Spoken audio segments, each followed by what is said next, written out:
Mulia. Unsur-unsur gas mulia dalam sistem periodik menempati golongan 8A yang terdiri dari unsur helium, neon, argon, kripton, xenon, dan radon. Struktur elektron terluar gas mulia adalah oktet 8 kecuali helium duplet 2, merupakan struktur yang paling stabil. Oleh karena itu, gas mulia sekedar bereaksi dengan unsur lain, segan bereaksi dengan unsur lain, sehingga disebut gas inert atau lamban. Neil Bartlett berhasil mensintesis senyawa gas mulia yaitu XePTF6 pada tahun 1962.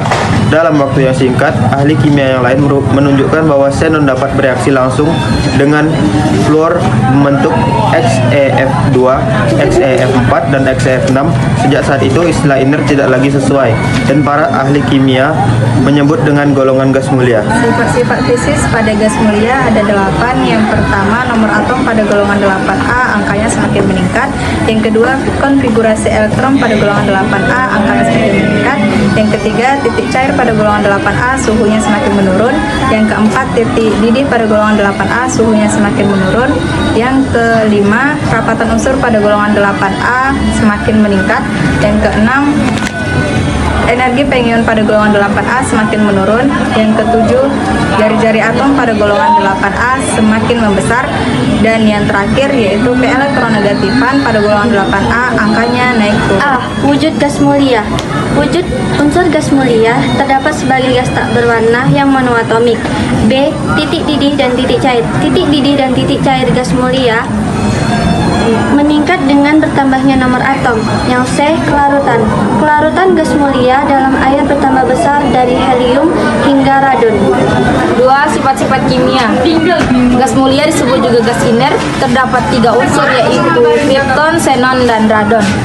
Energi ionisasi kripton, xenon, dan radon hampir sama dengan energi ionisasi oksigen dan masih rendah daripada fluor.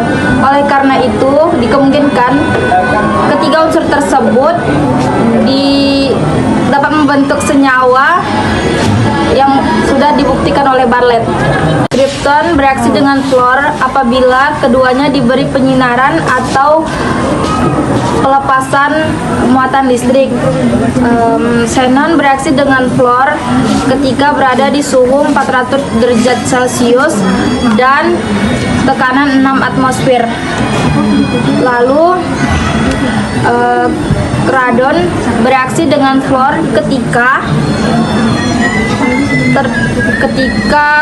berada di suhu kamar. 3. Kegunaan gas mulia. Gas mulia digunakan pada lampu reklame karena dapat menyala jika listrik melaluinya. Yang kedua, gas argon biasa diisikan pada bohlam agar flamenya tidak mudah rusak. Helium atau neon digunakan pada pendingin reaktor nuklir. Yang keempat, helium atau argon digunakan untuk sebagai pembentuk atmosfer inert. Yang kelima, karena ringan dan tidak mudah rusak, helium digunakan sebagai pengisi balon udara. Yang ketujuh, campuran antara helium dan oksigen digunakan untuk pernapasan penyelam dan orang yang bekerja di bawah tanah. Xenon bersifat anestetis sehingga dapat digunakan untuk membius orang yang sedang dioperasi. Yang ke-8, radon sering digunakan dalam terapi radiasi terhadap kanker karena bersifat radioaktif.